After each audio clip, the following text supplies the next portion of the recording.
Assalamualaikum, good morning, good afternoon, good evening. যেখানে বসে আমার এই ভিডিওটি দেখছেন in any part of the world, সেখানে whatever the time is, সেই অনুযায়ী greetings দিচ্ছি। আমার নাম চৌধুরী বিল্লাহ কাসেদ। I'm an organizational development and performance management consultant, and at the same time also coach for life, business and career. So বিভিন্ন সাবজেক্টে video blogs করে থাকি। I love sharing my opinions on different subjects and also sometimes engaging the audience in a debate on things that I think are very thought-provoking এবং যেসব টপিকে I feel that সবার কথাবার্তা বলা উচিত। এছাড়াও whatever thoughts are crossing my mind, whatever things I see, whatever observations I have, সেগুলো নিয়ে I enjoy making videos and talking to people. তো আমি আজকে অ্যাকচুয়ালি একটু ডিফারেন্ট একটা জিনিস নিয়ে আমি কথা বলতে চাচ্ছি। সেটা হচ্ছে যে I just want to share my thoughts about basically গতকাল 23 December was the death anniversary of a person who is a very big source of inspiration for me. আমার great-grandfather, আমার দাদার বাবা বড় আব্বা চৌধুরী মঈজউদ্দিন বিশ্বাস, ওনার 101তম মৃত্যুবার্ষিকী ছিল গতকাল 23 ডিসেম্বর। তো সাধারণত আমি ফেসবুকে ওনার লাইফের উপর একটা রিটেন পোস্ট দিয়ে থাকি, বাট এবং আমি ওনার উপরে অনেক ডিটেল ভিডিও করা হয়েছে আগে, বাট আমি ভাবলাম খুব সংক্ষেপে একটা চেষ্টা করি একটা ভিডিও করার জন্য অ্যাবাউট হিম। অ্যান্ড পথে চলতে চলতেই ভাবলাম ভিডিওটা করি, বিকজ মানে making best use of the traffic. তো বেসিক্যালি আমি শুধু ওনার লাইফ সম্পর্কে বলতে চাচ্ছি না, আমি বলতে চাচ্ছি কেন ওনাকে আমার এত বেশি I find him so inspiring a personality, and he can be an inspiration for many people. মানে সেই জন্যই আমি ওনাকে এত বেশি পছন্দ করি, রেসপেক্ট করি, ভালোবাসি। বেসিক্যালি যে জিনিসটা ওনার লাইফের, মানে আমি ওনার লাইফটা একটুখানি বলি, দেন কেন ওনাকে এত বেশি আমার ভালো লাগে সেই জিনিসটা আমি এক্সপ্লেন করছি, কেন I find a lot of inspiration from him. তো জিনিসটা যেটা সেটা হচ্ছে যে হ্যাঁ, মানে উনি একজন ঐতিহাসিক পার্সোনালিটি। ওনার জন্ম 1840 সালে। উনি ছিলেন ফরিদপুরের চাঁদপুর একটা এরিয়া আছে, শিবরামপুর ওই জায়গাটার নাম। তো বেসিক্যালি চাঁদপুর এস্টেটের জমিদার চৌধুরী মকিবুদ্দিন বিশ্বাসের ছেলে ছিলেন উনি। কিন্তু এবং সেই চাঁদপুর বিশ্বাস এস্টেটটা আবার পুরো ফরিদপুর, মোটামুটি গ্রেটার ফরিদপুরের আপার অর্ধেক এরিয়াটা, রাজবাড়ি ডিস্ট্রিক্ট ফরিদপুর নিয়ে, এটা একটা মোগল টাইম থেকে 1630 থেকে একটা জাগিরদারি ছিল।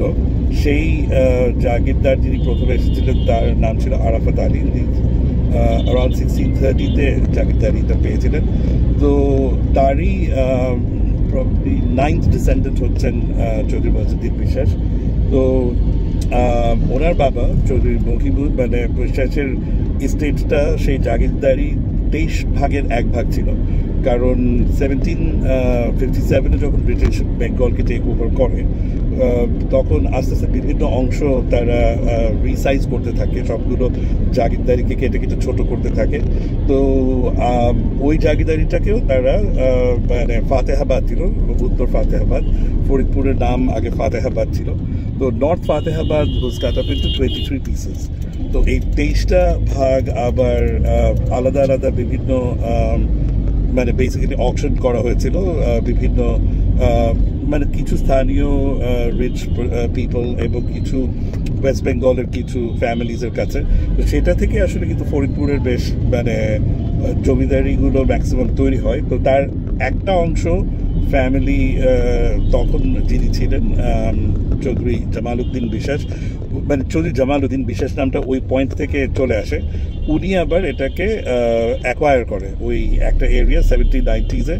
ওই জায়গাটা আগে যেই মানে ওনাদেরই জাগিরদারির আন্ডারে যারা ওই এরিয়াটার তত্ত্বাবধানে ছিল তাদের টাইটেল ছিল বিশ্বাস। তো যখন ওই জায়গাটা আবার ওনারা চার্জ নিয়ে নেয়, ওনারা যখন এটা কিনে নেন, তখন ওই বিশ্বাস টাইটেলটা নামের সাথে জোড়া লেগে যায়। সেই থেকে ফ্যামিলিতে বিশ্বাস নামটাও প্রচলিত হয়ে যায়। তো যেটা বলছিলাম আমি, তো চৌধুরী মঈজউদ্দিন বিশ্বাসের বাবা হচ্ছে চৌধুরী মকিবউদ্দিন বিশ্বাস। তার মানে ফাদার জামালউদ্দিন সাহেব, উনি এই জায়গাটা কিনে নিয়েছিলেন, ফেরত দিয়েছিলেন রাদার, মানে নিজেদের জায়গায় নিজেরা আবার ওটা কিনে ফেরত দিয়েছিলেন from the British government in the 1790s। আর মানে জাগিরদারিটা হাত ছাড়া হয়ে গিয়েছিল। এটা হাতছাড়া হয়ে গিয়েছিল 1760s এর দশকে, and then 1790s early 90s এ এটা আবার রিঅ্যাকোয়ার করা হয় into the family, and then সেটা ধারাবাহিকভাবে চলতে থাকে আবার জামালউদ্দিন সাহেবের পরে মকিবউদ্দিন সাহেব, and then মকিবউদ্দিন সাহেবের মানে ছেলে ছিল মইজউদ্দিন সাহেব, বাট উনি আসলে ওই লিনিয়েজ থেকে হেরিডিটি থেকে কিছু পাননি। ওনার যখন বয়স 15 বছর ছিল তখন ওনার বাবা মারা যায় under a little bit of মানে ঠিক বোঝা যায় না যে আসলে মৃত্যুর কারণটা কি, হঠাৎ করে মানে অসুস্থ হয়ে মারা যায়। যারা এটাকে কনস্পিরেসি বানাতে চায় বানাতে পারে, অনেকে বলে মানে অসুখ হয়েই মারা গেছে, হার্ট অ্যাটাক বা কিছু, তখন তো আর এত কিছু বোঝা যেত না, 1855 কথা বলা হচ্ছে। তো যেটাই হোক, তো ওই ঘটনাটা ঘটার পরে মইজউদ্দিন সাহেবের আসলে অনেকগুলো ছিল, মানে ভাই ছিল, আরো 4 ভাই ছিল ফ্রম ডিফারেন্ট মাদার, কারণ ওনার মা ছোটবেলায় ওনার জন্মের পরপর মারা যায়। তো তখন ওনার বাবা আরো একবার বিয়ে করেন এবং তখন সেখানে সেই ফ্যামিলিতে আরো 4 ভাই ছিল। তো বেসিক্যালি ওই সময় আর কি একটা মানে কনফিউশন তৈরি হয় যে আসলে কোন ভাই সাকসেশনে মোতোয়ালি হিসেবে চিহ্নিত হবে, এবং একই সাথে আবার তারা সবাই যেহেতু ছোট ছিল, নাবালক ছিল, তো তখন ফ্যামিলির মধ্যে আবার অন্যান্য কিছু আত্মীয় স্বজন, তারপরে ফ্যামিলির কিছু মানে যারা সিনিয়র ম্যানেজমেন্টে ছিল, স্টেট ম্যানেজাররা, তারাও আবার চেষ্টা করছিল যে এটা দখল দেওয়ার। তো কে কি করেছে বলা যায় না, আদৌ কিছু হয়েছিল কিন্তু সেটাও ঠিক বলা যায় না। বাট মইজউদ্দিন সাহেব হঠাৎ করে খুব অসুস্থ হয়ে পড়ে। ধারণা করা হয়েছিল যে তাকে হয়তো কোনো মানে কিছু খাওয়ানো টাওয়ানো হয়েছিল, যেটার কারণে তার শরীর খারাপ হয়ে যায় খুব ড্রাস্টিক্যালি, এবং মানে প্রায় মারা যাওয়ার মতো অবস্থা। তো সেই সময় উনি আসলে মানে বাসা ছেড়ে চলে যায় নর্থ বেঙ্গলে। সেখানে ওনার নানা, মানে ডাইরেক্ট নানা না, বাট নানার কাজিন ছিল হজরত মৌলানা কেরামত আলী, যেটা হচ্ছে জৌনপুরের পীর সাহেব। তো উনি তখন ওই জৌনপুরের পীর সাহেব, উনি নর্থ বেঙ্গল মানে ময়মনসিংহ, রংপুর, এই এরিয়াগুলোর মধ্যে উনি অনেক বছর ছিলেন জৌনপুরের পীর সাহেব। উনি ধর্ম প্রচার করছিলেন এবং একই সাথে যারা মুসলিম অলরেডি ছিল তাদের মধ্যেও ধর্মের অনেক মানে প্রবলেমস ছিল আর কি, তারা ঠিক মতো ধর্ম পালন করছিল না। তো সেই জিনিসগুলো ঠিক করার জন্য ওই কেরামত আলী সাহেব ওয়াজ giving a lot of time north বেঙ্গলে। তো তখন মইজউদ্দিন সাহেব 15 বছর বয়সে হজরত কেরামত আলী সাহেবের কাছে যায়, এবং তখন ওই উনি মানে হজরত কেরামত আলী মইজউদ্দিন সাহেবকে নানান রকম হেকিমিক চিকিৎসা দিয়ে কিওর আপ করে ফেলে। তো মইজউদ্দিন সাহেবের মানে ওখানেই থেকে যায়, এবং ওখানে উনি ওনার ওই নানার দেখাশোনা করা, দেখভাল করা শুরু করেন। এবং মানে উনি মানে হামলেস্ট অফ বিগিনিংস আর কি, সেটা হচ্ছে যে ন্যাচুরালি উনি যেহেতু ওনার খানকা শরীফের দেখাশোনা করছে, এবং যারা পীর সাহেবের সাথে দেখা করতে আসছে তাদের দেখাশোনা করা, তাদের মানে তদারকি, তাদের মানে খাওয়া দাওয়া তৈরি হচ্ছে কিনা, তৈরি করাতেও নিজে পার্টিসিপেট করছে। এবং পীর সাহেবের নিজের চলার জন্য পীর সাহেবের কিছু জায়গা জমি ছিল যেখান থেকে সে তার নিজের চাষাবাদ কিছু করত, সেই জায়গাগুলোতেও মইজউদ্দিন সাহেব নিজে হাতে মানে পীর সাহেবের জন্য কৃষিকাজ করা, এগুলোর মধ্যে উনি ইনভলভ হয়ে গেলেন। বাট একটা জিনিস যেটা ছিল যে ওনার ambition was very high, and উনি আরও অনেক গ্রো করতে চাইতেন, এবং he had a very sharp mind. ওনার business acumen was very high. ছোটবেলা থেকে উনি যখন বড় হচ্ছিলেন তখন আসলে ওই ফ্যামিলির স্টেট ম্যানেজার যারা ছিল তাদের সাথেই উনি ম্যাক্সিমাম সময় কাটাতেন। ছোটবেলা থেকে আসলে ওনার পড়াশোনা উনি বাসায় শিখেছেন, এদের কাছেই শিখেছেন, এবং উনি আসলে ছড়া কবিতা দিয়ে পড়াশোনা শেখেনি, এই জমি জমার ডকুমেন্টস ইত্যাদি এগুলো পড়াশোনা করেই ওনার এডুকেশন। তো যার কারণে যেটা হয়েছে যে ওনার এইসব ব্যাপারে মানে কমার্শিয়াল সেন্সটা, বিজনেস সেন্সটা খুব অ্যাস্টিউট ছিল খুব ছোটবেলা থেকে।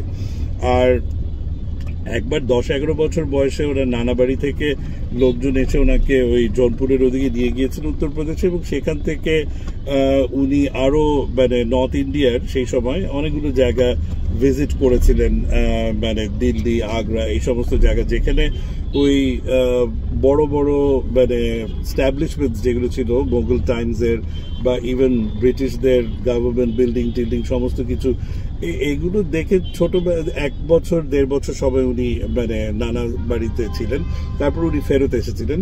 বাট ওই সময়ের মধ্যেই ওনার অনেক বড় ট্রান্সফরমেশন হয়ে গিয়েছিল। উনি যখন ফেরত আসে তখন he basically started looking at life in a different way. ওনার ভিশনটা অনেক বেশি প্রসারিত হয়ে গিয়েছিল। তো এইগুলো সবকিছু মিলে ওনাকে সবাই মনে করছিল যে উনি হয়তো মানে হতে পারে মতওয়ালি, যার কারণেই হয়তো উনি টার্গেটেড হয়েছিলেন এই ধরনের হোয়াট এভার যা হয়েছে হয়েছে। তো যেটাই হোক, এখন যে জিনিসটা যেটা সেটা হলো যে উনি ওখানে মানে নর্থ বেঙ্গলে যখন উনি ওই খানকা শরীফের দেখাশোনা করতো, সবাই আসতো, তা ইভেন অমুসলিম মানে হিন্দু জমিদাররাও অনেক সময় আসতো পীর সাহেবের সাথে দেখা করতে। আমরা দেখেছি যে জানি যে ইন্ডিয়াতেও কিন্তু আজমির শরীফে যেরকম অনেক মানে হিন্দু নামি দামি লোকজন কিন্তু যাতায়াত করে রেগুলার, তারপরে দিল্লিতেও যেই মাজার শরীফ আছে ফেমাস, সেখানেও কিন্তু প্রচুর অমুসলিম মানুষের যাতায়াত আছে। তো এরকম আর কি। তো এখানে সবাই আসতো, সব ধর্মের মানুষই এই মাজার শরীফে আসতো। তো মাজার শরীফটা খানকা শরীফ, কারণ তো তখনও মানে জীবিত। তো যেটাই হোক, এখন এখানে যে রেগুলার তারা সবাই আসতো, সবার সাথে মইজুদ্দিন সাহেবের কথাবার্তা আলোচনা এগুলো থেকে মানে ওনার ব্যাপারে সবাই বলতো যে এই ছেলেটা খুব ভালো, খুব পোলাইট, খুব ভালো কথাবার্তা বলতে পারে। মানে উনি কখনই ওনার ফ্যামিলি পরিচয় বা কোনো কিছু দিতেন না, বাট সবাই ফিল করতো যে এই ছেলেটা খুব ভালো, একটা সফিস্টিকেটেড, একটা এডুকেটেড, একটা ভালো ছেলে এরকম। বিকজ অনেক জ্ঞানী, অনেক ব্যাপারে হি কুড টক, এবং কথা খুব সুন্দর গুছিয়ে বলতে পারতেন উনি। তো এইগুলো সব কিছু দেখে টেখে মানে ওনার ওই গুডউইলটা খুব এরিয়াতে ছড়িয়ে গিয়েছিল। তো উনি মানে মানে উনি প্রায় 16 বছর বয়সে, বছরখানেক পরেই উনি ছোট বিজনেস মানে শুরু করার চিন্তা ভাবনা করে। কারণ উনি দেখলেন যে ওখানে অনেক প্রবলেম হয় রেগুলার বেসিসে। মানে এগ্রিকালচারাল প্রোডাক্টস যেগুলো মানে কৃষকরা তো মানে উৎপাদন করছে, সেগুলো যখন আড়তে নিয়ে যাচ্ছে, আড়তের লোকজন এটা যখন রিসিভ করছে সেখানে প্রবলেম হচ্ছে, বা খাজনা হিসেবে যখন জমা দেওয়া হচ্ছে সেখানে প্রবলেম হচ্ছে। কারণ দেখা যাচ্ছে যে যেই কোয়ালিটির কথা বলে দেয়া হচ্ছে বা যেই পরিমাণ দেওয়া হচ্ছে সেখানে কখনো কখনো গরমিল থাকছে, এবং সেটা নিয়ে বেশ একটা মানে কোন্দল অফেন তৈরি হতো। তো উনি দেখলেন যে এখানে ওনার একটা কিছু করার আছে। যেটা উনি করলেন সেটা হচ্ছে যে উনি একটা ছোট ব্যবসা শুরু করলেন সাইড বাই সাইড ওনার ওই খানকা শরীফের রেসপন্সিবিলিটিসের সাথে সাথে। যে দুপুরের পরে উনি বসতেন, বসে এরকম একটা ওনার একটা সিল মোহর ছিল, উনি মেপে দিতেন। ওনার মুখের কথার জবানের এত ভ্যালিউ হলো যে উনি একটা জিনিস যদি চেক করে কোয়ালিটি এবং সব কিছু টেস্ট করে সেটাতে যদি একটা মোহর লাগিয়ে দিতেন, ওনার সিল করে দেওয়া জিনিস would be accepted on both sides. তো উনি যদি এভাবে লেটস সে 100 মন উনি র্যাটিফাই করে দিতেন, তাহলে উভয় পক্ষ থেকে 1 মন করে উনি পেতেন। তো এভাবে আসলে ওনার নিজের কোনো পুঁজি না খাটিয়ে ওনার ইনকাম হওয়া শুরু হয়, এবং দেখা যায় যে খুব দ্রুত গতিতে ওনার গ্রোথ হওয়া শুরু করে। এটার সাথে সাথে যেটা হয় যে এলাকাতে অনেক মানে ডাকাত পড়তো, মানে মেঘালয়ের খুব কাছাকাছি।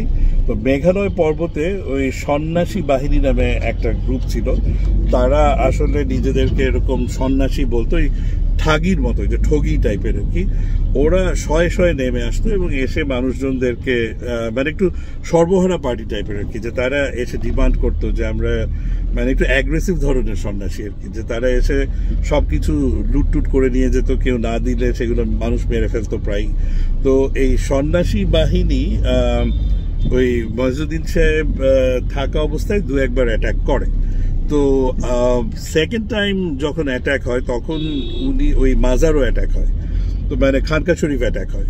তো খানকা শরীফে যখন অ্যাটাক হয় তখন মইজুদ্দিন সাহেব আসলে পীর সাহেবকে ডিফেন্ড করার জন্য তখন সে নিজে মারামারি করতে নামে। এবং অ্যাকচুয়ালি ওনাদের ফ্যামিলিতে ওই ফরিদপুরে যখন উনি ছিলেন ছোটবেলা থেকে ওই মানে তাদের বিশাল লাঠিয়াল বাহিনী ছিল, এবং সেই লাঠিয়াল বাহিনীদের যারা লিডার ছিল তারা মইজুদ্দিন সাহেবকে ছোটবেলা থেকেই আসলে মানে সব ধরনের মার্শাল আর্টস আর কি, মানে লাঠি ঘুরানো, মানে তলোয়ার, তারপর মানে অল কাইন্ডস অফ ফাইটিং, তীরন্দাজি, অনেক কিছুতে হি ওয়াজ ট্রেইনড আপ। তো উনি আসলে যখন লাঠি নিয়ে নেমে গেছে, তারপর একটা কি বলে সোর্ড নিয়ে নেমে গেছে, তখন উনি ওই সন্ন্যাসী বাহিনীর একটা মেজর পোর্শন উনি আসলে ডিফিট করেছে, অনেকেই ধরাশয় হয়েছে তখন, এবং তারা ভয়ে ভেগে গেছে। এই ঘটনাটা ঘটার পরে এলাকার লোকজন ওনার কাছে আসে যে তুমি আমাদেরকে ইয়ে করো, মানে তুমিও ট্রেনিং দাও, কারণ ওই এলাকার লোকজন একটু নিরীহ প্রকৃতির ছিল, মানে বরিশাল, ফরিদপুর এসব সাইডের মানুষজন আরেকটু অ্যাগ্রেসিভ, মারামারি একটু বেশি পারে, মানে লাঠিয়াল বাহিনী টাহিনী এই জিনিসগুলো তাদের মধ্যে একটু বেশি প্রবণতা। নর্থ বেঙ্গলের দিকে আরেকটু নিরীহ ধরনের মানুষ বেশি, তো তারা এগুলো অত ভালো পারতো না, তো অনেকে এসে তার কাছে এগুলো প্রশিক্ষণ চায়। তো উনি তখন মোটামুটি কয়েকশো মানুষের একটা বাহিনী গঠন করে ফেলে, মানে তাদেরকে ট্রেন আপ করতেন উনি। তো সর্ট অফ একটা মানে অন কল প্রয়োজন হলে সবাই চলে আসবে এরকম একটা বাহিনী উনি তৈরি করে ফেলে। এবং তারপরে যেটা হয় যে এই বাহিনী দিয়ে উনি আরো একবার দুবার এই মানে এদেরকে উনি রিপেল করতে পারে, এদের অ্যাটাক। এবং একটা সময় এরকমও ঘটে যে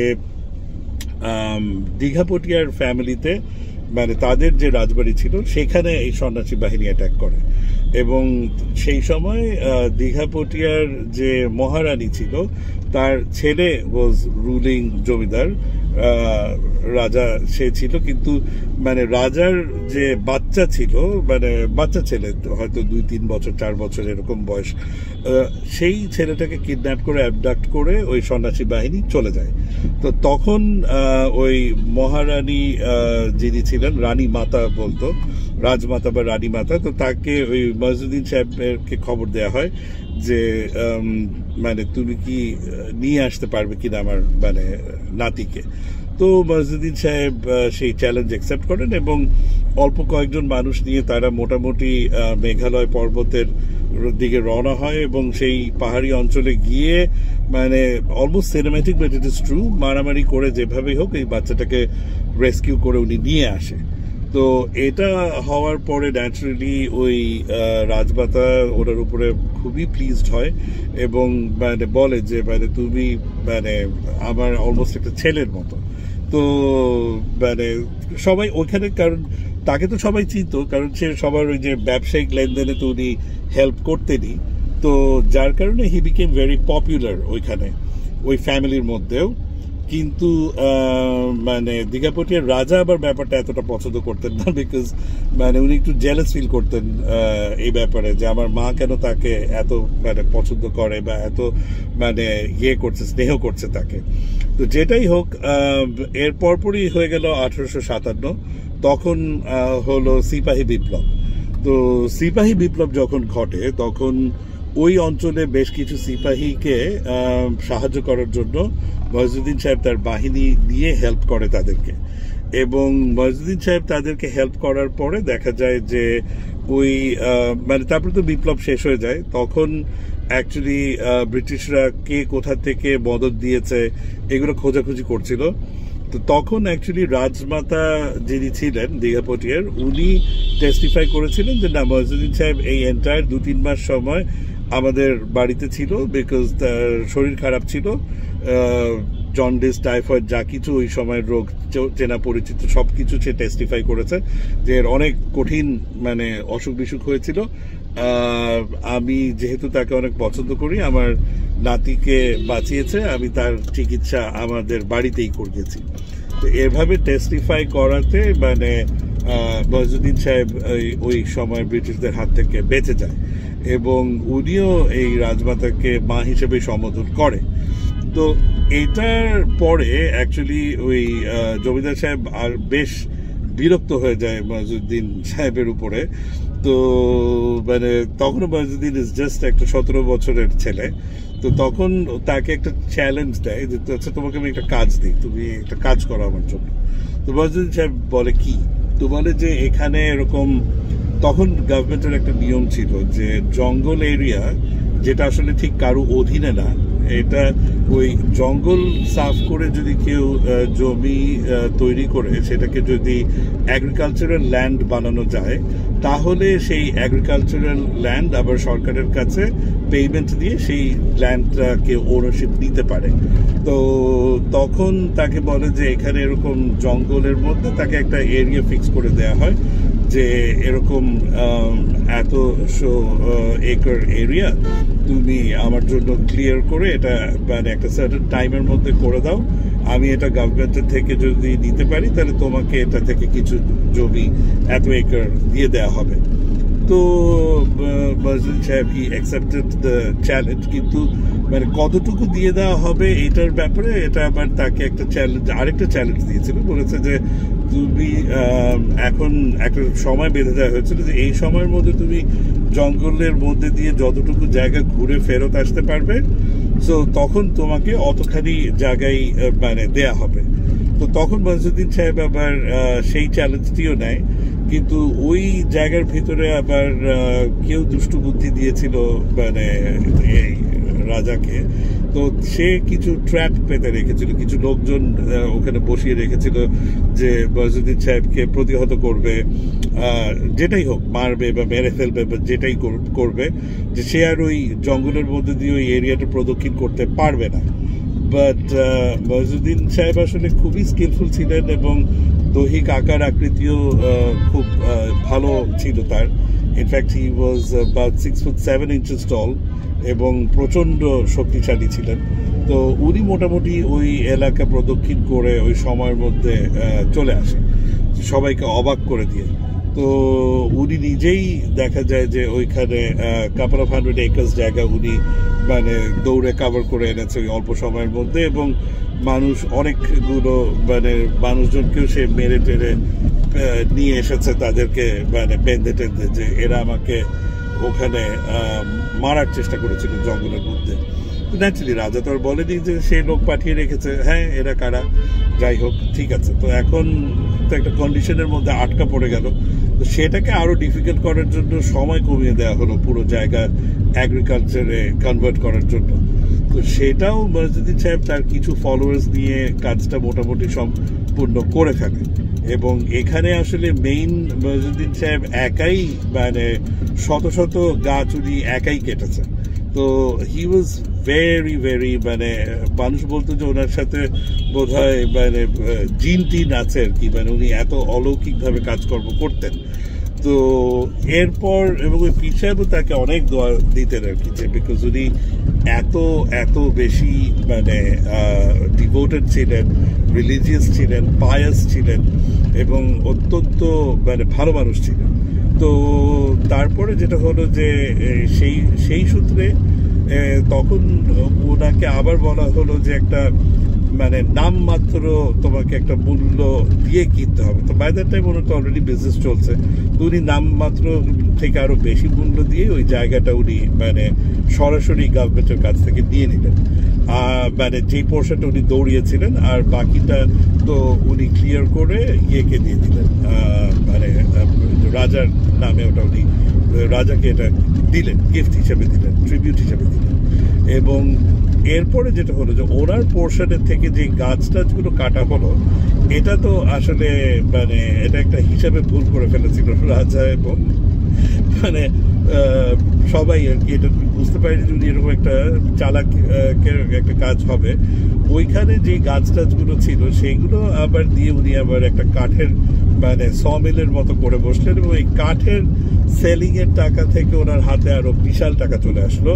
মানে ওখান থেকে তো বহু হাজার হাজার গাছের বিক্রির টাকা চলে আসলো, এবং সেটা দিয়ে তখন উনি আরো নিজেই মানে জংলা জমি কেনা শুরু করলো, এবং উনি আবার গাছ লাগানোরও ব্যবসা স্টার্ট করলেন আর কি, যে এটা পরিবেশের জন্য ভালো, আবার একই সাথে এটা ব্যবসার জন্যও ভালো। তো উনি রীতিমতো অ্যাগ্রো ফরেস্ট্রি শুরু করলেন, যে আমি এই জমিতে যদি আজকে গাছ লাগাই 10 বছর পর আমি এটা সেল করব, আবার পাশের জমিতে আমি যদি আর গাছ লাগাই, মানে এই 100 বিঘায় যদি আমি এই গাছগুলো লাগাচ্ছি, সেটা তার 10 বছর পরে আবার সেল করব, এবং এভাবে সাইকেল চলতে থাকবে। তো এরকম ভাবে করে উনি প্রতি বছরই যাতে উনি হাজার হাজার গাছ বিক্রি করতে পারে, এরকম একটা সিস্টেম উনি শুরু করে ফেললেন। আর সাথে সাথে উনি আরো অনেক জমি, এবং বিশেষ করে খুব লো প্রাইস জমি, এবং অনেক মানে ডোবা, এই সমস্ত জায়গা উনি মানে পারচেজ করা শুরু করলেন, যেগুলোকে আসলে মানে একটু ঠিকঠাক করলে আরো অনেক হাই প্রাইসে উনি কিছু পোর্শন সেল করতেন, সেটার প্রফিট দিয়ে উনি আরো লো প্রাইস জায়গা কিনতেন। এভাবে করে আসলে ওনার মানে জায়গার পরিমাণ মাল্টিপ্লাই করা শুরু করে, যেটা আসলে অন্য যারা জমিদার থাকে বা ওই এরিয়ার যারা জমিদার ছিল, তারা কিন্তু আসলে এইভাবে কাজ করতো না। মোটামুটি তারা তাদের এস্টেটে নিয়ে বসে থাকতো, শুধু ভাড়াটা তুলতো, মানে বেসিক্যালি একটা লিজের মতো সিস্টেমে জমিদারির টাকাটা উঠতো। বাট কেউ আসলে এভাবে করে মাল্টিপ্লাই করানো, এইরকম ডাইনামিজম খুব কম মানুষই শো করতো। তো এভাবে করেই মইজউদ্দিন সাহেবের উত্থানটা শুরু হয় in the north of Bengal, এবং তারপরে উনি আরো অনেক রকম ইনোভেটিভ বিজনেসেস করে। উনি পাটের ব্যবসায় চলে যায়, উনি মানে কি বলে হ্যান্ডিক্রাফটস এর বিজনেস শুরু করেন, এবং তারপরে উনি আরেকটা বিজনেসের দিকে চলে যায়, সেটা হচ্ছে পার্টনারশিপে এস্টেট কেনা। কারণ শুধু নিজের টাকা দিয়ে এস্টেট না কিনে উনি কিছু নিজের ফান্ড ইনভেস্ট করতেন, আর অন্যদেরকে বলতেন ম্যাক্সিমাম ইনভেস্ট করতে, এবং তারপরে বলতেন যে বাট ম্যানেজ আমি করে দিব, তোমাদের হাইয়েস্ট প্রফিট দিব, প্রফিট শেয়ারিং সিস্টেমে। উনি তখন এরকম ভাবে জয়েন্ট ওনারশিপে উনি অনেক এস্টেট কেনা শুরু করে, এবং তখন ইভেন উনি কলকাতায় যাতায়াত শুরু করে, এবং কলকাতার অনেক বড় বড় মার্চেন্টসদের সাথেও ডিল করে করে তাদেরকে নিয়ে উনি এই সাইডে অনেক এস্টেট কেনা শুরু করে, এবং তাদের মাঝে ইভেন রবীন্দ্রনাথ ঠাকুরের চাচা প্রসন্ন কুমার নাথ ঠাকুর, যিনি ট্যাগোর ক্যাসেলের মালিক ছিলেন, মানে জোড়াসাঁকোর ঠাকুর বাড়ির খুব কাছে ওই ওনাদের ফ্যামিলিরই একটা ট্যাগোর ক্যাসেল আছে, সেই ট্যাগোর ক্যাসেল পাথুরিঘাট ওই জায়গাটা, ট্যাগোর ক্যাসেলের মালিকের সাথে উনি এরকম ডিল করে তাকে নিয়েও অনেক জায়গাটাকে উনি কেনেন। তো 1870 পর্যন্ত উনি নর্থ বেঙ্গলে বিশাল আকারের মানে এস্টেট অ্যাকুইজিশন করেন, এবং তারপরে 1871-এ উনি বিয়ে করে he comes back to Faridpur, এবং তারপরে ফরিদপুরে উনি ব্যাপক এই সেম কাজগুলো আবার শুরু করেন। 1871-এ উনি ফিরে এসে ওনার ফ্যামিলির সাথে আবার সম্পর্ক স্থাপন করে উনি ওই বিশেষ বাড়িতেই চাঁদপুরে গিয়ে থাকা শুরু করেন, এবং তার ভাইদেরকে সাথে করে তাদের মানে একটা ভালো রিলেশন ক্রিয়েট করার চেষ্টা করেন, এবং ভাইদেরকে সাথে করে নিয়ে তখন উনি ফরিদপুর এবং গ্রেটার ফরিদপুরের বিশাল এস্টেট ক্রয় করা শুরু করেন, মানিকগঞ্জের দিকে এস্টেট ক্রয় করেন, গাজীপুরের দিকে এস্টেট ক্রয় করেন, এবং তারপরে উনি যশোরের দিকে উনি অনেক এস্টেট ক্রয় করেন, এবং পশ্চিমবঙ্গের 24 পরগনা জেলাতে উনি অনেক এস্টেট ক্রয় করেন। তো এগুলো এবং মানে উনি মোটামুটি এক নিলামে মানে কলকাতায় গিয়ে এক সিটিকে বসে 20,000-25,000 বিঘা জায়গাও কিনে ফেলতেন। তো যার কারণে মানে ওনার বিশাল নাম হয়ে গেল all over Bengal. And at the same time দেখলেন যে আসলে অনেক জায়গাতে এই জায়গা জমি ইত্যাদি এসব জায়গা, বিশেষ করে যখন নতুন কোনো মানে চর উঠে, তখন নিয়মটা যেটা ছিল যে প্রথমে আগে কেউ তার লোকজন নিয়ে গিয়ে চরটার কন্ট্রোল নিবে, তারপরে সে চরটার ঠিক মতো মাপানো টাপানো হবে গভর্নমেন্টের কাছ থেকে, সেটা আবার কিনে নিতে হবে।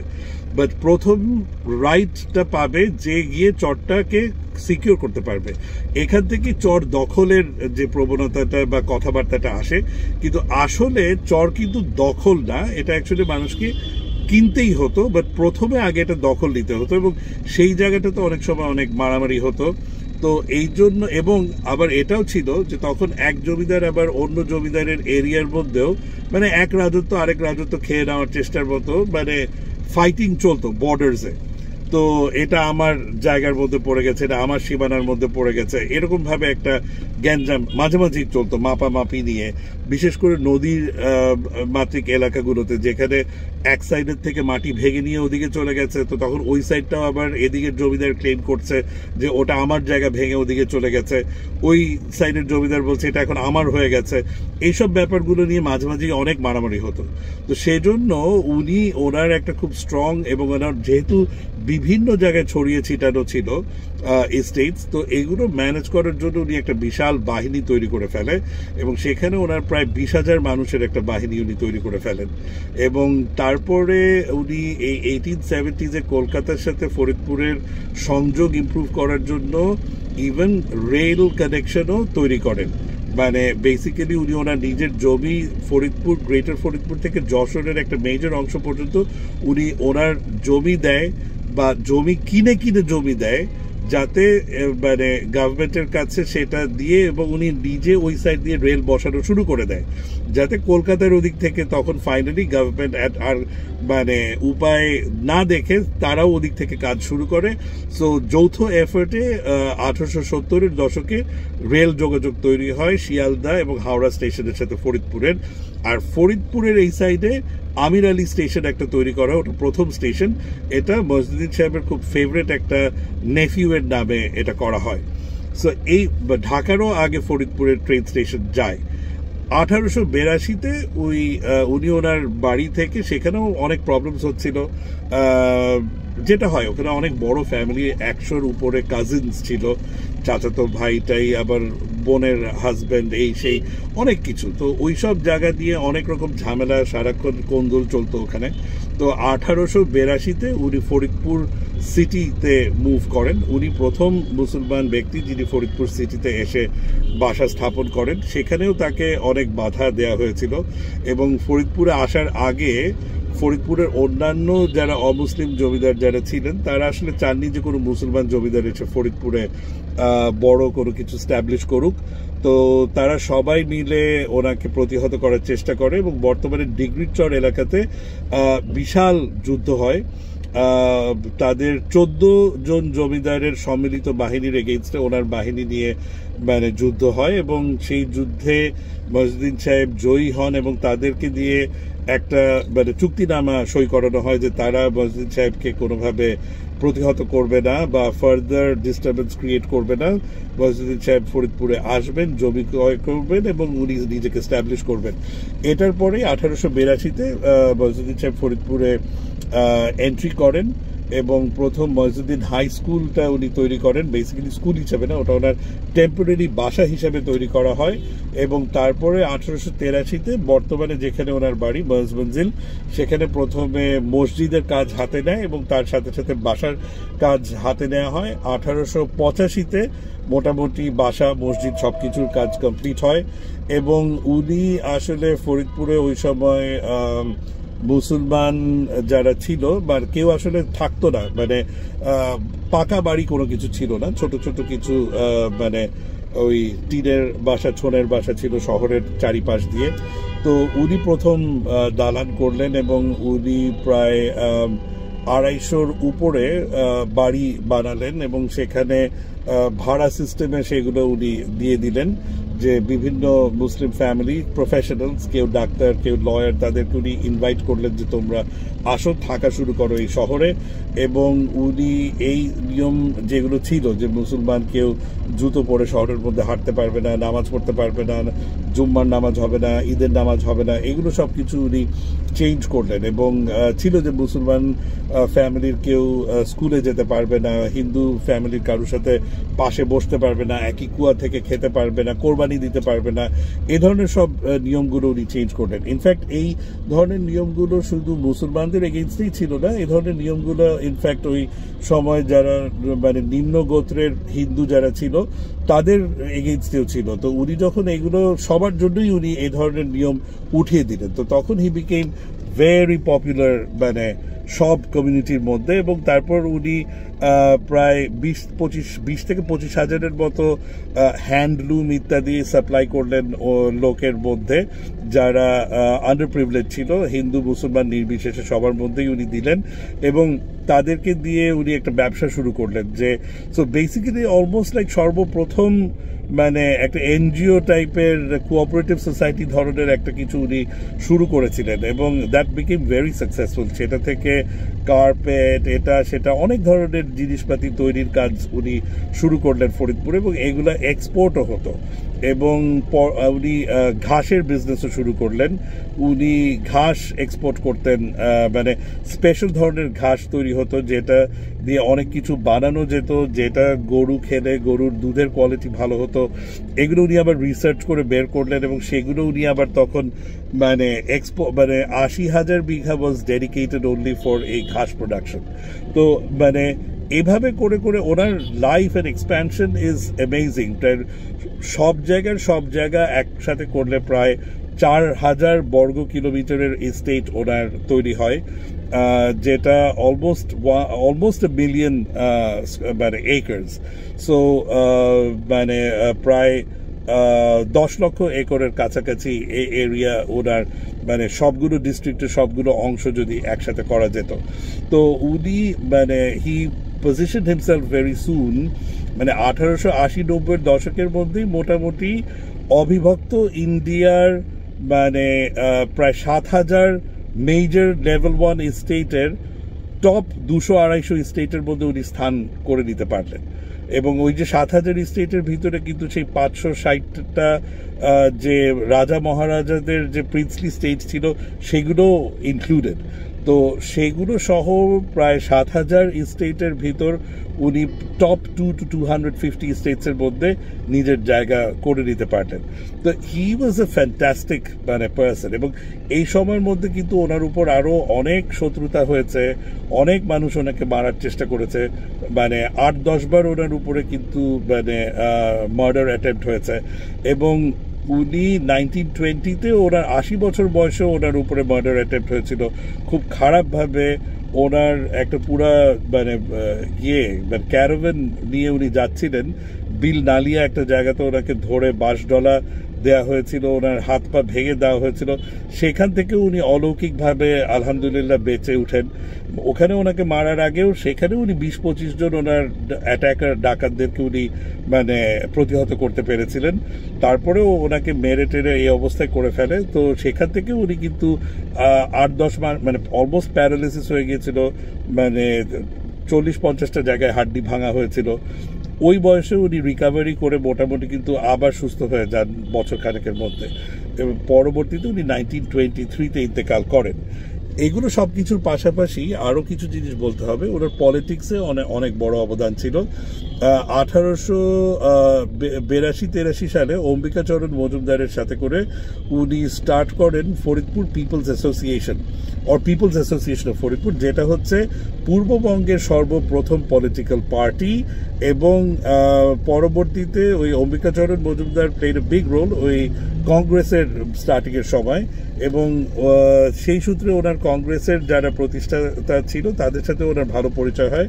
এবং 1885-তে যে অল ইন্ডিয়ান কংগ্রেস পার্টি তৈরি হয় সেটার মধ্যেও মইজউদ্দিন সাহেব ওয়াজ ইনভলভড, এবং ওয়ান অফ দ্য চিফ পেট্রনস হিসাবে যে পৃষ্ঠপোষক, এবং প্রচণ্ড মানে কংগ্রেসের প্রথম দিককার অনেক অ্যাক্টিভিটিসে উনি ফান্ডিং করেন। উনি ফাউন্ডিং পেট্রন হিসেবে তাদের মধ্যে ওনার নাম লেখা হয়, এবং উনি প্রচণ্ডভাবে কংগ্রেসের অনেকগুলো অ্যাক্টিভিটিসে ফান্ডিং করা, সম্মেলনে ফান্ডিং করা, অল ওভার বেঙ্গল উনি মানে কংগ্রেসের অ্যাক্টিভিটিসকে ফান্ডিং করেছেন।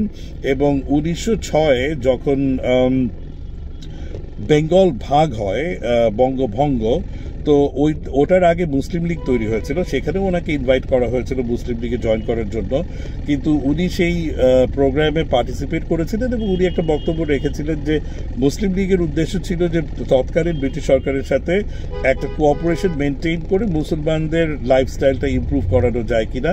তো এটার সাথে উনি একমত ছিলেন না, এবং উনি বললেন যে আমি আসলে ব্রিটিশদের সাথে কোঅপারেশন মেনটেন করে কাজ করাটা পছন্দ করছি না, আমি মেইনলি ব্রিটিশদের ব্রিটিশদের সাথে আমি ট্যাক্স দেই, দ্যাটস এনাফ, বাট আমি ব্রিটিশদের সাথে কোঅপারেট করবো না, এই স্ট্যান্সটা উনি মেনটেন করলেন, যার কারণে উনি মুসলিম লীগে আসলেন না। বরঞ্চ উনি বললেন যে এই বঙ্গকে ডিভাইড করাটা এটা আমাদের জন্য খুব খারাপ হলো, কারণ কি বলে কলকাতাও মানে ক্যাপিটাল হিসাবে আর থাকবে না, এবং যেটা হলো, তো উনি বললেন যে এটা আমরা উইক হয়ে যাব। তো উনি বঙ্গকে রিইউনাইট করার জন্য অনেক মানে শ্রম দিয়েছিলেন, এবং এটাও বলতে হয় যে 1890-এর দশকে উনি ডিস্ট্রিক্ট কাউন্সিল ফর্ম করতেও হেল্প করেন, যে লোকাল সব মানে গণ্যমান্য ব্যক্তিদেরকে একসাথে করে উনি অ্যাসোসিয়েশন ফর্ম করে এবং ব্রিটিশদের সাথে কথা বলে যে আমরা আপনাদেরকে যে ট্যাক্স দেই সেই ট্যাক্স দিয়ে আমাদের এলাকার তেমন কোনো উন্নতি হচ্ছে না, তো আমরা চাই আমাদের এলাকার উন্নতি হোক, এবং তারপরে আপনারা আপনাদের সেন্ট্রালি মানে ইংল্যান্ডে আপনার মহারানীর কাছে টাকা ফেরত দিয়ে যান, বা দিল্লিতে টাকা দেন, বা কলকাতায় টাকা দেন, বাট আমাদের আগে এখানে ডেভেলপমেন্ট হতে হবে। তো এইভাবে, এবং আমাদের টাকা কিভাবে কোন খাতে খরচ হচ্ছে, we need to know that. তো এই বলে উনি একটা অ্যাসোসিয়েশন ফর্ম করে হি ওয়াজ সাকসেসফুল যে ব্রিটিশদেরকে ওনার সাথে মানে এই অ্যাসোসিয়েশনের সাথে বসানোর জন্য, এবং এইটা উনি সবাইকে সাহস দিলেন যে আমরা তো ট্যাক্স দিচ্ছি, তো ট্যাক্সের টাকা কি হচ্ছে সেটা আমাদেরকে জানার আমাদের অধিকার আছে, জাস্ট মানে ব্রিটিশদেরকে এত হুজুর করার কিছু হয়নি। তো এই যে উনি মানে টেন্ডেন্সিটা শুরু করলো, এটা কিন্তু আসলে এই ট্রেন্ডটা তখন পুরো মানে ইন্ডিয়ার মধ্যে ছড়িয়ে গেল, এবং এটা কিন্তু আসলে ব্রিটিশের এগেইনস্টে নিজেদের অটোনোমাস রুল স্ট্যাবলিশ করার ক্ষেত্রে ব্যাপক একটা কিন্তু কন্ট্রিবিউশন এবং ভূমিকা রেখেছে। তো এই ব্যাপারগুলো কিন্তু আসলে মানে ম্যাসিভ আসলে ওনার কন্ট্রিবিউশনস আছে, এবং ওনার অ্যাচিভমেন্টস আসলে সাংঘাতিক। তো এত কিছু উনি করেছেন, ওনার নিজের পার্সোনাল লাইফের মধ্যেও অনেক আপস ডাউন, অনেক সমস্যা ছিল। ওনার ফার্স্ট ওয়াইফ 1870-তে বিয়ে হয়, সেখানে ওনার কোনো চিলড্রেন হয়নি। পরে উনি 1897 সালে আবার বিবাহ করেন তালমার জমিদারের কন্যার সাথে, এবং মানে সেইখান থেকে ওনার দুটো কন্যা হয় এবং 3 ছেলে হয়, লাল মিয়া, মোহন মিয়া, তারা মিয়া। সো আমার দাদা ছিলেন লাল মিয়া সাহেব।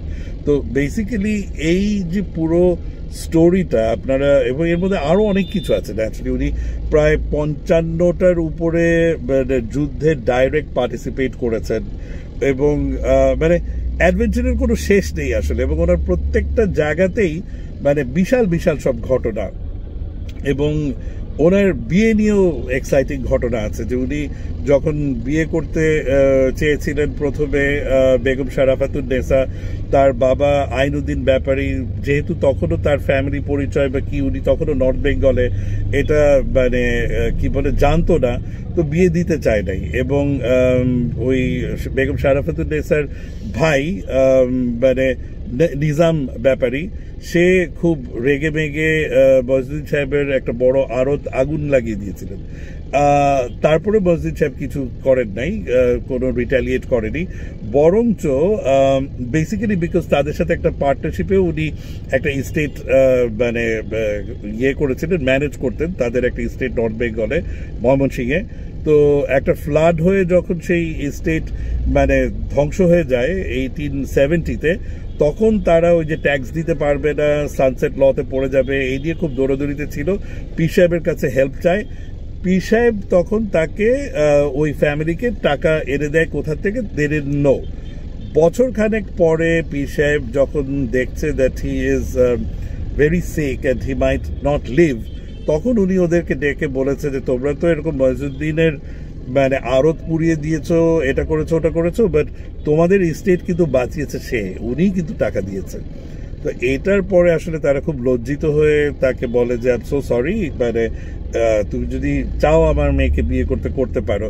আর তখন পীর সাহেব বলে যে তুমি তো আসলে, সে তো তার ফ্যামিলির কথা বলেনি, বা তোমরা তো বিয়ে দিতে চাওনি যে তার ফ্যামিলি ব্যাকগ্রাউন্ড জানো না, তোমরা ভেবেছো যে সে শুধু আমার এখানে আমার টেক কেয়ার করতে সে বড় লোক হয়ে গিয়েছে, কিন্তু সে তো আসলে ফরিদপুরের ওই ফ্যামিলির। তো মানে মইজুদ্দিন সাহেব ওয়াজ এ ভেরি ক্যারিজম্যাটিক পার্সন। তো বলেছে যে মানে তো বলছে যে বিয়ে তো আমি করব, আমাকে যদি আপনাদের ভালো না লাগে তাহলে মানে আমার সাথে কিভাবে বিয়ে দিবেন, বিয়ে তো আর আমার মারা যাওয়া দাদার সাথে বিয়ে হচ্ছে না, তাই না? তো এরকম ভাবে উনি, he was a very charismatic person. আর অ্যাকচুয়ালি তারও আগে একটু কথা আছে যে ওই ময়মনসিংহের স্টেট পরিদর্শনে যখন পুরো ফ্যামিলি গিয়েছিল তখন মজনুদ্দিন সাহেব এই বেগম শারাফাতুন্নেসাকে দেখে, ইনফ্যাক্ট বেগম শারাফাতুন্নেসাও মজনুদ্দিন সাহেবকে দেখেছেন এবং খুব পছন্দ করেছিলেন। এই গল্পগুলো আবার মানে সেই বড় আম্মা আমার দাদিকে মানে অনেক গল্প বলেছেন। তো ইনফর্মাল মানে পিছনের অনেক গল্প আমরা জানি সেই সূত্রে। তো তখন বড় আব্বা এবং বড় আব্বা মধ্যে ইভেন চিঠিও আদান প্রদান হয়েছিল এবং তখন বড় আব্বা তাকে জিজ্ঞেস করেছিল যে আমি কি বিয়ের প্রস্তাব পাঠাবো, তো তখন উনি বলেছিলেন যে হ্যাঁ, এবং তখন মানে সেই মজনুদ্দিন সাহেব বিয়ের প্রস্তাব পাঠানোতে ওই মেয়ের ফ্যামিলি মানে ভীষণ রেগে গিয়ে এত কিছু ঘটিয়েছিল। সেটা 1868-এর দিকে, তার 2 বছর পরে বন্যা হয়, তারপরে গিয়ে অ্যাকচুয়ালি মানে 1871-এ বিয়ে হয় এবং তারপর উনি বউ নিয়ে ফরিদপুরে এসেছিল।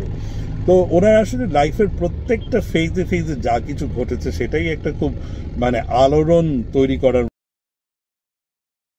ঘটনা। এবং ওনার সাথে ওর অনেক অ্যাডভেঞ্চার, যে ব্রিটিশদের সাথে আরো ইন্টারেস্টিং 2-4টা মানে অনেক ঘটনা আছে। যেমন ওনার বাসার খুব কাছে ব্রিটিশ যে ডিসি বাংলো ছিল, তো সেই ডিসি বাংলোতে মানে কমপ্লেন আসে কারণ ওনার মসজিদে মানে আজান দেয়া হয়। তখন উনি ইয়ে করে, তখন উনি মানে অর্ডার দেয় যে মানে একবার না 2বার করে আজান দেয়া হবে। তো সেরকম মানে সাহসী মানুষ ছিলেন। আরেকবার যেরকম যে এটার 1890s-এর মাঝামাঝি সময় একজন ডিসি ওই এলাকার অনেক মানে পুরো ফরিদপুরের মধ্যে থেকে যারা জমিদার ছিল, তালুকদার ছিল, সবার কাছ থেকে সে আলাদাভাবে সোজা কথায় ঘুষ দিত এবং ওই ঘুষের এগেনস্টে পারমিশন দিত যে এখান থেকে এটা করা যাবে, ওখান থেকে ওটা করা যাবে। তো বড় আব্বা মানে মজনুদ্দিন সাহেবের কাছে তারা খুব চড়া ঘুষ নিচ্ছে এবং মানে চাচ্ছে মানে ঘুষ ইনফ্যাক্ট অন্যদের থেকে নিয়ে মজনুদ্দিন সাহেবকে একটা জায়গা থেকে খাল করতে দেয়া হচ্ছে না এবং তাতে আরো ভিতরের একটা জায়গার জমি নষ্ট হয়ে যাচ্ছিল ফসল। তো তখন মানে কারণ এটা আবার অন্য যারা কম্পিটিটর্স ছিল যারা মজনুদ্দিন সাহেবের বিরোধিতা করত, তারা জিনিসটা পছন্দ করছিল না যে মজনুদ্দিন সাহেব ওখানে পানির অ্যাক্সেস পাবে।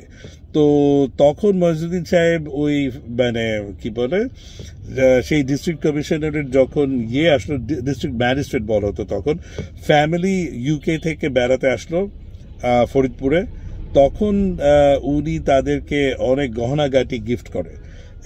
while the district magistrate was not there, উনি গহনাগাটি পাঠিয়েছিল এবং সেটা আবার রিসিভ সাইন করিয়ে আনে।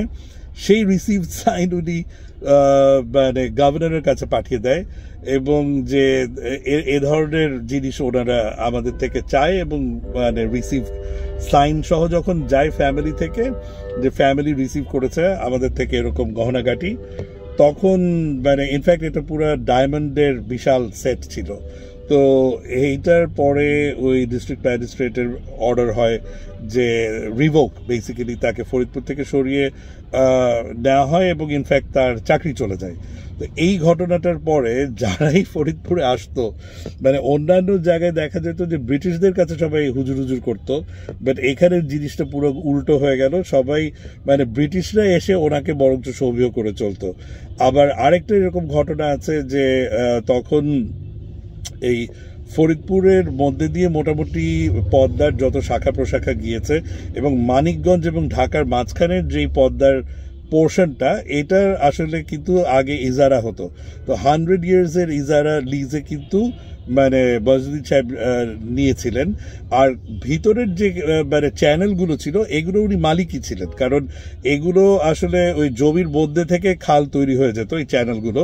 তো এগুলোর উনি একদম নদীর ওই ছোট নদীগুলোর মালিকই উনি ছিলেন।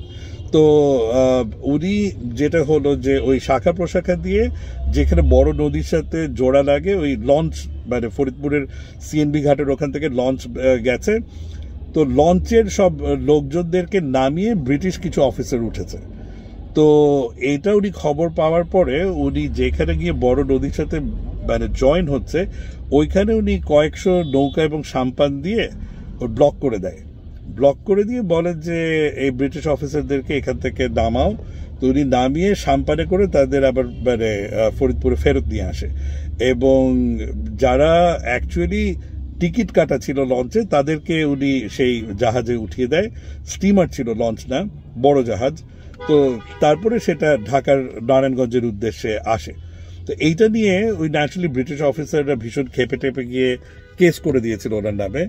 তো তখন আবার ওখানে যখন তাকে ডাকা হলো, ওনার মানে লিগ্যাল অ্যাডভাইজার অম্বিকাচরণ মজুমদার ছিলেন, এবং মানে অম্বিকাচরণ মজুমদার কংগ্রেসের প্রেসিডেন্ট ছিলেন। মানে সো ইউ ক্যান ইম্যাজিন যে কংগ্রেসের প্রেসিডেন্ট মানে মইজউদ্দিন সাহেবের লিগ্যাল অ্যাডভাইজার ছিলেন। সো মানে লেভেলটা was that high. But Moizuddin সাহেব এখানে বলে যে এখানে আমি নিজেই কথা বলবো, এবং উনি গিয়ে, এবং উনি মাঝে মধ্যে এই কোর্টে উনি নিজেই কথা বলতেন। তো উনি গিয়ে নিজে কথা বললেন যে আমি তো আসলে গভর্নমেন্টের জন্য ভালো কাজ করেছি, কারণ ব্রিটিশ গভর্নমেন্ট সবসময় তাদের ফেয়ারনেসের কথা বলে, যে তারা সবকিছু খুব ফেয়ারলি জাস্টিফাইড ভাবে সবকিছু করে। তো তাদের অফিসাররা যদি এরকম ভাবে টিকিট কাটা মানুষকে নামিয়ে তারা পুরো জাহাজ দখল করে, বিকজ তারা লোকাল মানুষকে অপছন্দ করে, এটা বরঞ্চ গভর্নমেন্ট ব্রিটিশের জন্যই এটা মানে একটা ব্যাড ইমেজ তৈরি হয়। সেটাকে খণ্ডন যাতে না হয় সেজন্যই আমি এটা করেছি। তো এরকম কথা শুনে যে ব্রিটিশ জাজ ছিল সে হেসে দেয় এবং বলে যে এই কথার এগেইনস্টে আসলে আর কোনো কিছু বলার থাকে না, এবং মানে কেস ক্লোজ হয়ে যায়। তো এরকম he was a very intelligent person. উনি অনেক কিছু আসলে মানে যে মানে the way that he would operate, এটা মানে বলার মতো না আর কি। তো that was his charisma, that was his style. এবং মানে ওনার উত্তরপ্রদেশে স্টেট ছিল, ওনার মানে ফরিদপুর, অল ওভার ফরিদপুর, ময়মনসিংহ, রংপুর, টাঙ্গাইল, মুক্তাগাছা স্টেটটা উনি পরে পুরোটা কিনে নেন, কাঞ্চনপুর স্টেট পুরোটা কিনে নেন, ভাওয়াল স্টেটের একটা মেজর পোর্শন উনি মানে কিনে নিয়েছিলেন, এবং উনি ইভেন ভাওয়াল রাজার কেসেও ভাওয়াল রাজাকে ফান্ডিংয়ে হেল্প করেছিলেন। সো দ্যাট ওনার তো তখন কোনো টাকা পয়সা ছিল না, যখন সে ফেরত আসে সন্ন্যাসী হয়ে তখন তাকে হেল্প করেছিলেন টু ফাইট হিজ কেস। মানে উনি রবীন্দ্রনাথ ঠাকুরের ফ্যামিলির সাথে ওঠা বসা ছিল, মানে ওনার ব্যাপার স্যাপারই আলাদা ছিল। সো বাট আনফর্চুনেটলি উনি যেহেতু ব্রিটিশদের বিরোধিতা করতেন সব সময়, তাদেরকে অনেক জায়গায় খুব অপদস্থ করেছিলেন।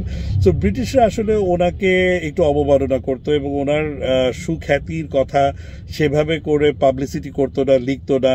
ওনাকে 2-3 বার ইভেন বলা হয়েছিল যে নবাব উপাধি দেয়া হবে, কিন্তু সেটা উনি নেন নাই, যার কারণে মরণোত্তরভাবে উনি মারা যাওয়ার পরে 1928-এ তাকে খান সাহেব টাইটেল ইস্যু করেছিল, যেটা ন্যাচুরালি তার বড় ছেলে লালমিয়া সাহেব সেই মানে পেপারটা ছিঁড়ে ফেলে দিয়েছিল এবং অফিসিয়ালি লেটার দিয়ে বলে দিয়েছে that we do not accept this title.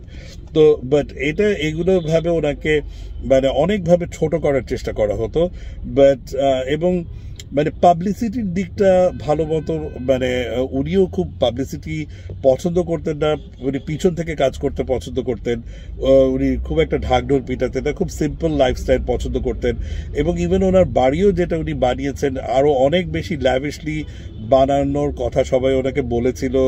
উনি ইনিশিয়ালি ওরকম প্ল্যানিংও হয়েছিল, বাট উনি লাস্টলি বললেন যে না, এত মানে আমি যতটুকু আমার নিজের ফ্যামিলি নিয়ে কমফোর্টেবলি থাকবো অতটুকুই করবো, মানে লোক দেখানোর জন্য আমার আরও বড় বানানোর আমার কোনো দরকার নেই। কারণ অনেক জমিদার ফ্যামিলি, নব ফ্যামিলিরা অনেক বাসা বানাতো যেটা মানে অপ্রয়োজনীয়ভাবে আরও অনেক বেশি বড়।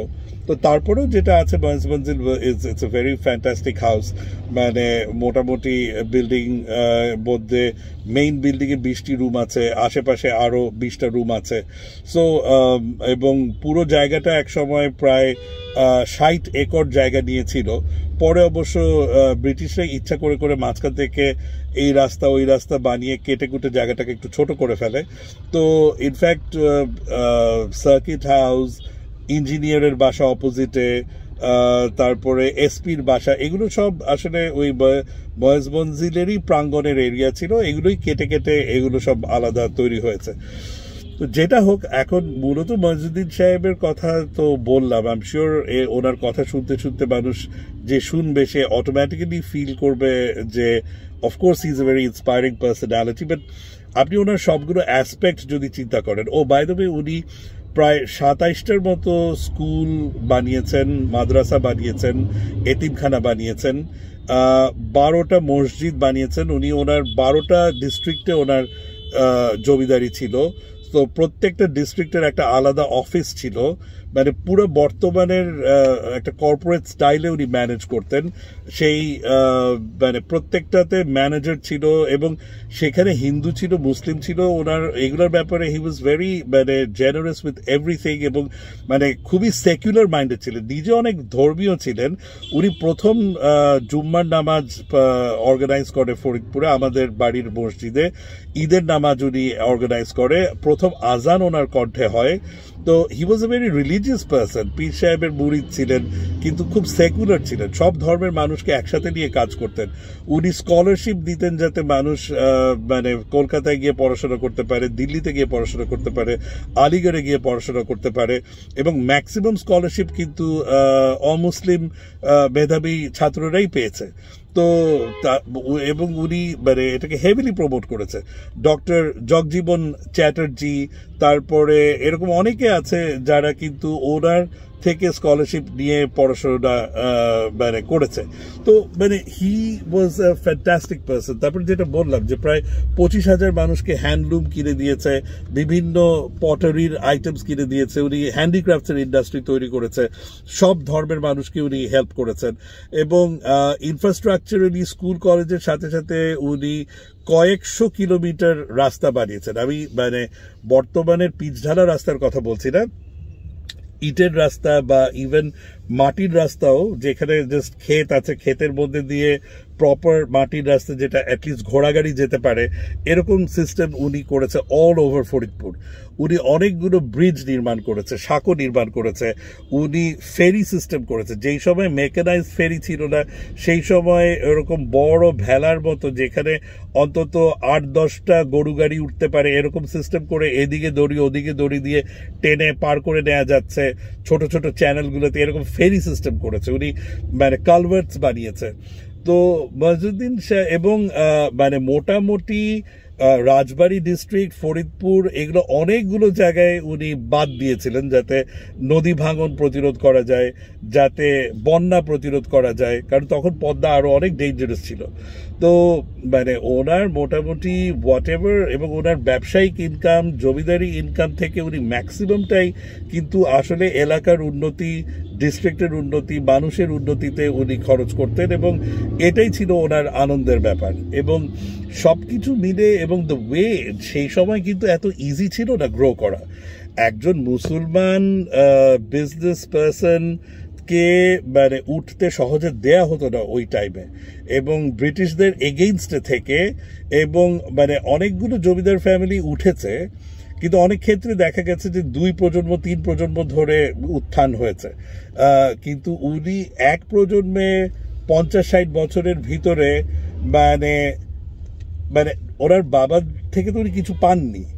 উনি প্রথম 1 বিঘা জায়গা থেকে দিয়ে শুরু করে এরকম বিশাল এক সাম্রাজ্য তৈরি করা, এটা যে কোনো কালের জন্যই এটা একটা মানে অভাবনীয় একটা ব্যাপার, কিন্তু ওই সময়ের জন্য এটা আরো ডিফিকাল্ট। এবং এত কিছু ম্যানেজ করা, মানে এটা তো কোনো ফোন নেই, কোনো কমিউনিকেশন নেই, কিন্তু সব কিছু সুন্দরভাবে চিঠি দিয়ে ম্যানেজ হচ্ছে। উনি যে সব কিছু ম্যানেজ করতেন।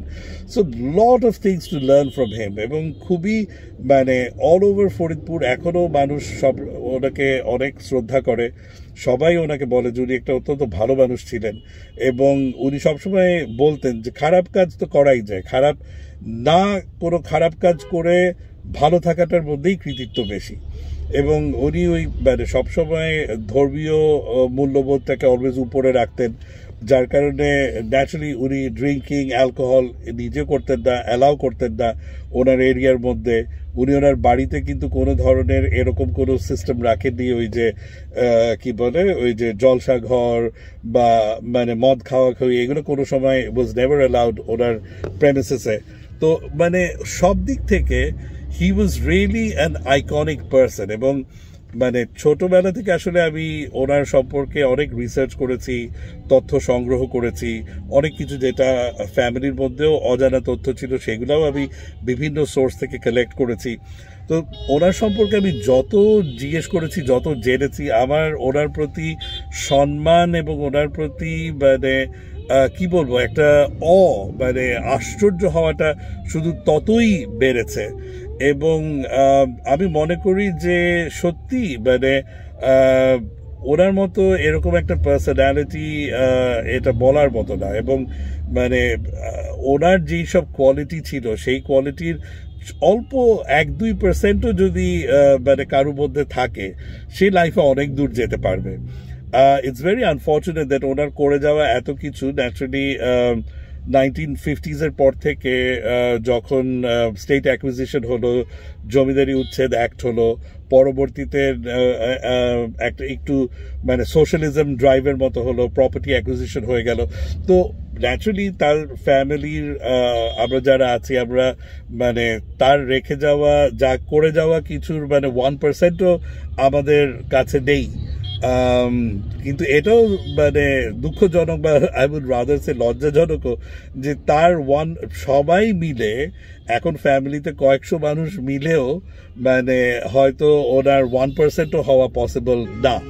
তো এবং এটা আমি মানে কথার কথা বলছি না, আমি আসলেই বলছি কয়েকশো মানুষের সমস্ত কিছু ওর যা কিছু করেছে, মানে শুধু টাকা পয়সা ওয়েলথ প্রপার্টি না, মানে অর্জন, মানে সেটাও যদি আমরা চিন্তা করি, আমার মনে হয় যে কাজকর্মর ক্ষেত্রে পলিটিক্যাল যে ইম্প্যাক্ট যেটা করা হয়েছে পুরো মানে উপমহাদেশের হিস্ট্রিতে, সব কিছু চিন্তা করলে মানে সবাই মিলেও আসলে 1% হবে কিনা সন্দেহ। তো but that is the greatness of Chowdhury Boyjuddin Biswas. এবং 101 বছর পার হয়ে গেল ওনার, আমাদের মাঝে উনি নেই, কিন্তু মানে এটাই তো আসলে ইমর্টাল হওয়া, তাই না? যে 101 বছর পরেও মানুষ তার রেখে যাওয়া জিনিসগুলো দেখে, তার নাম দেয়া স্কুল দেখে, তার নাম দেয়া রাস্তাঘাট দেখে, তার নামের কথা উচ্চারিত হয়। মানুষ, এলাকার মানুষ, বিশেষ করে গ্রাম অঞ্চলে এখনো কিংবদন্তির মতো করে তার কথা বলা হয় যে ওই যে ময়জুদ্দিন সাহেব ছিল, ও ময়জুদ্দিন বিশ্বাসের জায়গা, মানে এখনো একটা কিরকম জানি একটা ভাবে মানুষ কথা বলে, এটা একটা রূপকথার ক্যারেক্টারের মতো। এটাই তো আসলে বলে না অমর হয়ে যাওয়া, ইমমর্টালাইজ, এটাই তো ইমমর্টাল হওয়া, তাই না? যে আপনি চলে যাবেন, আপনি চলে যাওয়ার 100-150 বছর পরেও যদি মানুষ আপনার কথা চিন্তা করে, আপনার বানিয়ে যাওয়া মসজিদে নামাজ পড়ে, আপনার বানিয়ে যাওয়া স্কুলে মানুষ পড়াশোনা করে, আপনার কথা বলে, আপনার কথা স্মরণ করে, আপনার জন্য দোয়া করে, এটাই তো হচ্ছে লাইফের সবচেয়ে বড় পাওয়া আসলে। মানে অমর মানুষ এভাবেই হয়। এবং যারা অমর হচ্ছে তাদের মাঝে রিয়েলি একজন অন্যতম ব্যক্তিত্ব এই চৌধুরী বয়জুদ্দিন বিশ্বাস। এবং তার জন্যেই আমি তাকে এত শ্রদ্ধা করি, ভক্তি করি। তার নট বিকজ সে আমার অ্যানসেস্টার, আমি তার মানে রক্তের সম্পর্কের কারণে তাকে ভক্তি করি না, আমি তাকে ব্যক্তি হিসাবে ভক্তি করি, তার অবদানের জন্য ভক্তি করি। এবং আমার মনে হয় যারা আপনারা আমার এই ভিডিওটি শুনলেন, আপনারা সবাই এগ্রি করবেন যে আসলেই উনি একজন মানে বলে না যে এটা ক্ষণজন্মা ব্যক্তিত্ব, সেরকমই উনি একজন ছিলেন। ইটস ভেরি স্যাড যে আমাদের ইতিহাসে এই ধরনের আরও মানুষ আছে বিভিন্ন জায়গায় ছড়িয়ে ছিটিয়ে আমাদের দেশে, যাদের মেইন স্ট্রিম হিস্ট্রিতে পলিটিক্সের কারণে হোক, যে কারণে হোক, মেইন স্ট্রিমের সেই আলোটা তাদের উপরে পড়েনি, লাইমলাইটটা পড়েনি। বাট অনেকের থেকেই তাদের লাইমলাইটটা আরও বেশি তারা ডিজার্ভ করে। তো যেটাই হোক, আশা করি আস্তে আস্তে কোনো এক সময় তাদের উপরে লাইমলাইট আরও আসবে। বাট আনটিল দ্যাট টাইম আমরা আমাদের ক্ষুদ্র পরিসরে তার কথা স্মরণ করব, দোয়া করব, এবং ফরিদপুরের মানুষ তার জন্য দোয়া করে।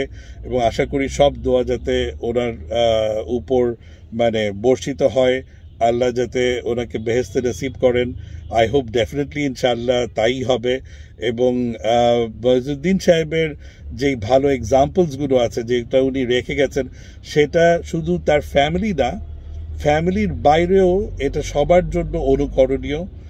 সবাই যাতে সেই জিনিসগুলো তাদের লাইফে কিছুটা হলেও ফলো করে মানে নিজের লাইফকে আরো ভালো করতে পারে, এটাই কামনা করে আমি আমার এই ভিডিওটি শেষ করছি। Thank you for watching my video. আমার যেখানে পৌঁছানোর কথা সেখানেও আমি এসে গেছি, গাড়ির জার্নিও শেষ, আমার ন্যারেশনও শেষ। আই হোপ আপনি আমার সামনের ভিডিও দেখবেন। Thank you.